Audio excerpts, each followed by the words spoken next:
Hey, this is Cameron. Welcome back to the Busy Gardener channel. Today we're going to do a quick look at how to choose between the different clearance plants that they've got. Some are dead. How do you choose them? I'm going to tell you how. Let's get busy.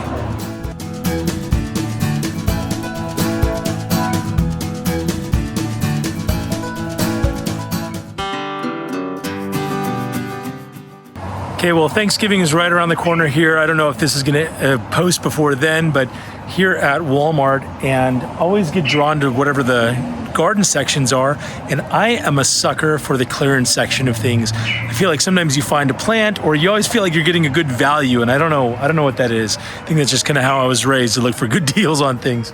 Well, I'm always drawn to see what they've got growing on, and so they've got some different things they've got in this clearance area. Some hibiscus, and some Texas sage, and some other, what is this, jasmine here. But what I noticed as I was going over here was these started to look a little familiar. You know, you can start spotting these fruit trees after a while. And this one is a feijoa. A feijoa is a type of like a guava type fruit. Oftentimes like a pineapple guava is actually a feijoa.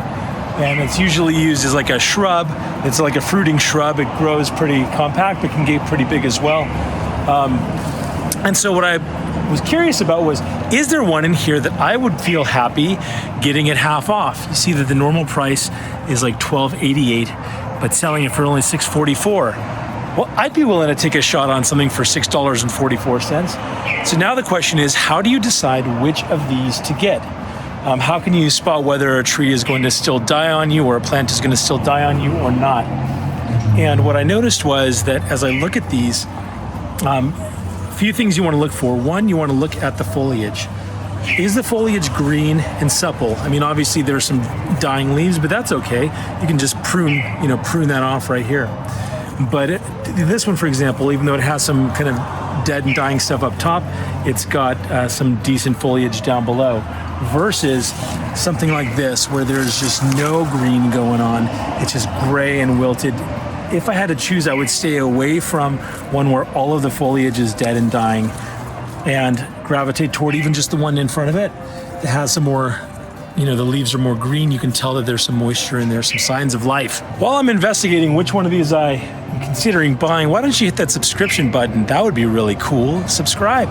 Love to have you. I mean, this one isn't even that bad.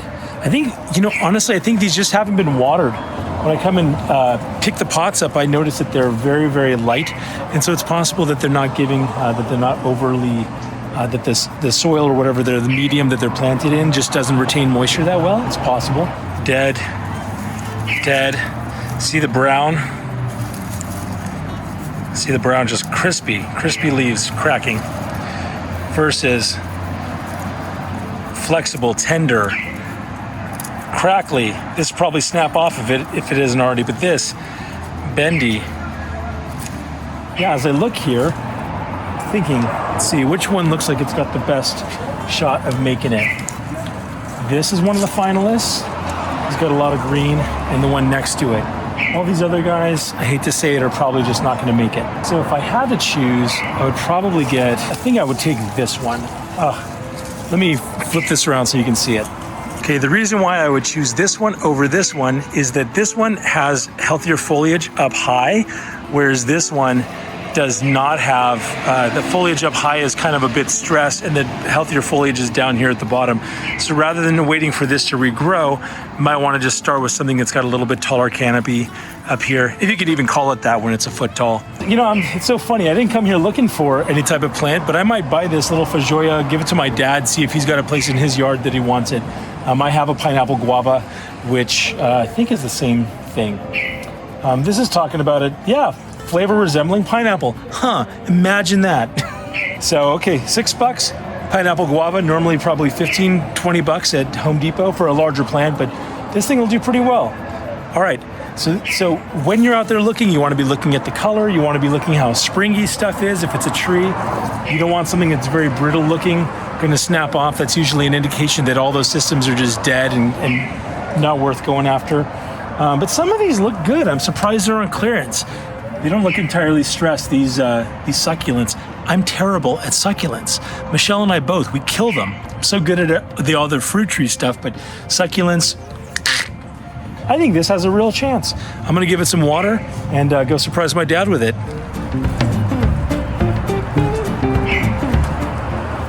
Here with my little clearance find.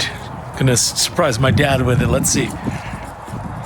So I just showed up and you're like, what happened? It died? Okay, let me tell you this story. So I got this thing, I went to Walmart and I saw it on the clearance section and I was looking at trees or plants that look kind of bad, but I picked the best one and I want to plant it and see how it does.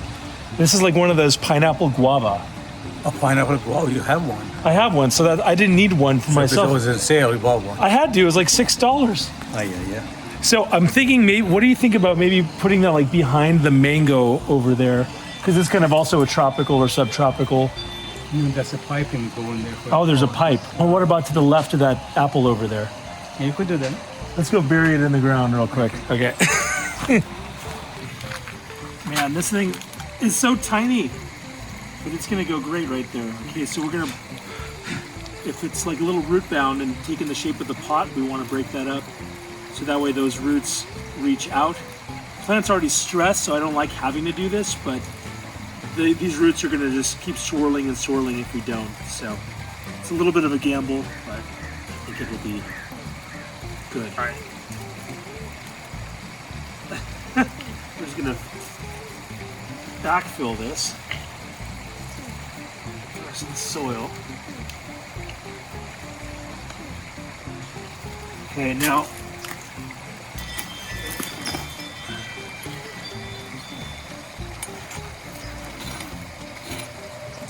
I'm gonna bring some more. I want to mound it around it. Straight up. It looks, as I'm looking at it from the top, it looks good. Okay, so two things we're gonna do right now. I'm gonna come in, I'm gonna cut off some of this dead stuff, all this dead foliage, and then we're gonna water it in so that way those roots make contact with the soil. It'd be better to do this with something that isn't, I feel like there's gonna be a bunch of runoff here, but I'll do the best I can. So we'll let that kind of soak in for a minute. And as that's soaking in so that it can accept more, I'm gonna cut off these kind of dead stuff. So I'm just gonna look to where there's roughly healthy foliage and just make a cut looking out. And I need to get you some new pruning shears. Yes, sir. Because they get caught. Look at it, get caught, look. I know you have to hold put the spring back. Put the spring back. The lock. What are you talking about? I'll put it that way. Oh, okay, there's a trick to it, all right. Maybe you don't need new ones. So that means I don't have to buy another one? No, I would get you one. I have two. Oh, I know, but a good one. Okay, so, okay. I want to upgrade you to first class. So I'm just getting rid of some of the dead foliage. Also, something to consider is that because the root system has been disturbed, you don't want it to have to support all this canopy up here, so you cut the canopy back so that way the roots are able to catch up and kind of push out a flush of growth as they see fit. So it's totally okay to prune this all back pretty severely. One other thing is that this is going to grow like a bush, so I want it to be balanced as well. You're going to have, if this lives, which I'm sure it will, you're going to have a nice little pineapple guava bush. Usually you also angle this in a direction you want it to go, but this thing grows like such a shrub that it doesn't even matter.